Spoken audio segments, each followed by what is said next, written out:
Trampın Gürcüstanın baş naziri Rakli Qobaxidzeyə göndərdiyi məktub siyasi dairələrdə fərqli qiymətləndirilir. Müxalifət hesab edir ki, ABŞ-la münasibətlərin bərpası bir məktubla mümkün deyil. Hakim komanda isə bunu iki ölkə arasında münasibətlərin yaxşılaşmasının əlaməti kimi qiymətləndirir.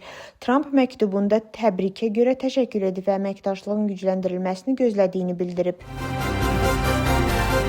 Yarımçıq tikinti layihələrindən zərər çəkmiş 58 ailəyə Didi-Diğomidə yerləşən Viva Davidisvili kompleksində mənzillər təhvil verilib.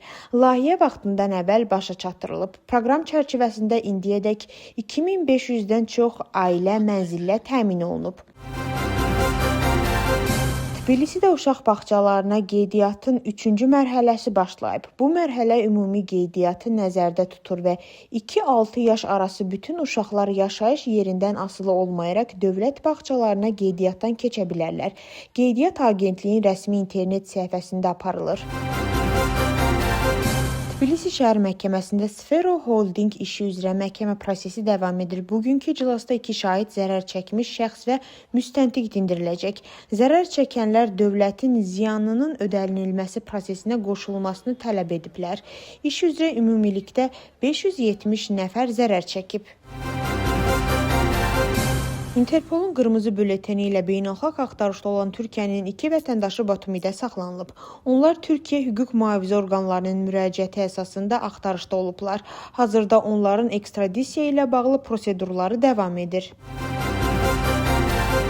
Daxili İşlər Nazirliyinin əməkdaşları müxtəlif bölgələrdə keçirilən əməliyyatlar nəticəsində qanunsuz silah saxlama və gəzdirmə ithamı ilə 7 nəfəri saxlayıblar. Axtarışlar zamanı müxtəlif növ odlu silahlar və döyüş sursatları götürülüb. Faktla bağlı araşdırma aparılır.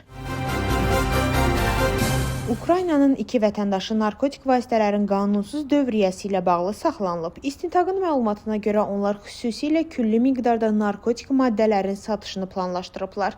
Əməliyyat zamanı metadon və narkotiklərin qablaşdırılması üçün istifadə olunan materiallar aşkar edilərək götürülüb.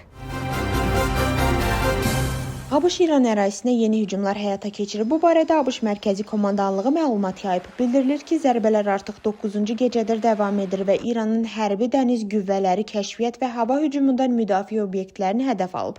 Hücumlar həmçinin hərbi komanda mərkəzlərini, sahil kəşfiyyat məntəqələrini, dəniz imkanlarını və rabitə şəbəkələrini əhatə edib.